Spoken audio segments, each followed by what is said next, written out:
Hello, parents. Today I want to give you some more ideas on how to practice phonological awareness and building of words. Something very important is tapping it out. Now, most of the time, I have the students have already got in their folder somewhere a trace of their hands in which they can put their fingers on it and tap out a word. I like having that visual, especially sometimes if you have a word like cat and we're trying to change it to hat. Tap it out first. K-at, cat. Know which sound comes first. Then it gives them a finger to put it on. So like a 1, 2, 3. So by doing that. Now some of our students may not even that itself is a struggle. That's okay. They can do this until they can build up the dexterity to use each finger. So that's one way. The other way to tap it out is definitely on the hand. Cat. Very important to do that smooth through that. Then you have your Elcon boxes. This is another way. So if they, breaking it up. So here they're going to build their slide first, ca. Then we're going to change it to cat.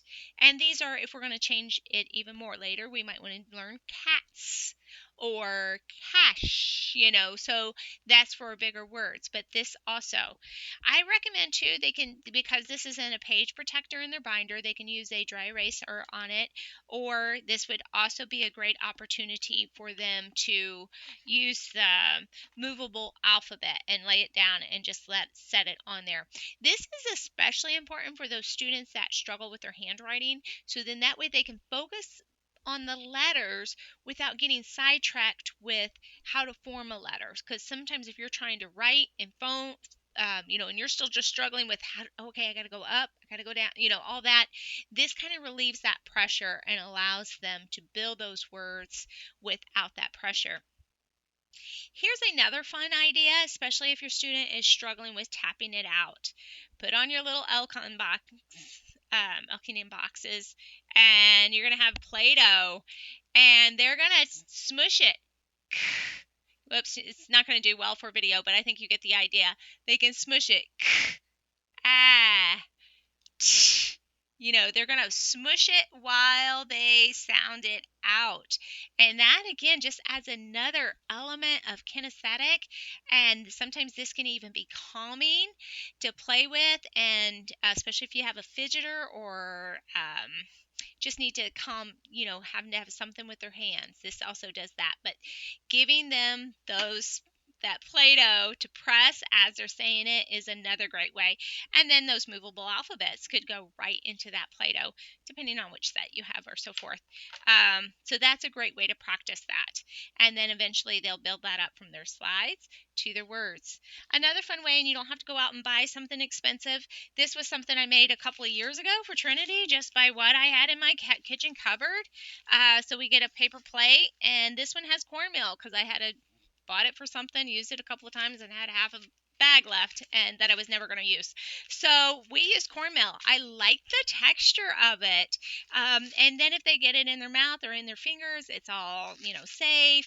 And so you would take it out of the bag and they trace in the cornmeal their slides, their letters, their spelling words, their sight words. And that's another thing. Most of these things will work for your sight words, building it for the sight words as well, using the see it, say it, build it as well, especially for sight words, those most common words. But you don't have to use cornmeal. You could use sugar, as long as your kid's not doing this. Any sand works. Shaving cream, if you don't mind a little mess. Just anything they can touch. The more senses, textile you put with learning, the more it puts in Velcro to help it fix. So those are just some ideas to continue to practice those reading, the reading, the writing, and build it, say it. And then sometimes you can do it with get the card and hold the card up let them see it, and then they can build it, write it, or they can do it on the sheet. They can do it on this. They can do it on this. They can do it on a chalkboard. They can do it on a whiteboard. They can build it with the letters. All those are options for you. So when I say practice, it doesn't have to necessarily be this way. Some students prefer that routine. Keep it the same way. Most students, though, like a choice. So ask them, how would you like to practice today? Especially these kids, they don't have much control over anything. They can't control that they're seeing things backwards. They can't control that this is hard for them. So giving them a choice on something, do you want to practice with your sand or your movable alphabets today? Let them choose. And hopefully that will help get them just a little more excited about writing and those words and practicing that spelling. And by practicing the spelling, they're building up their reading.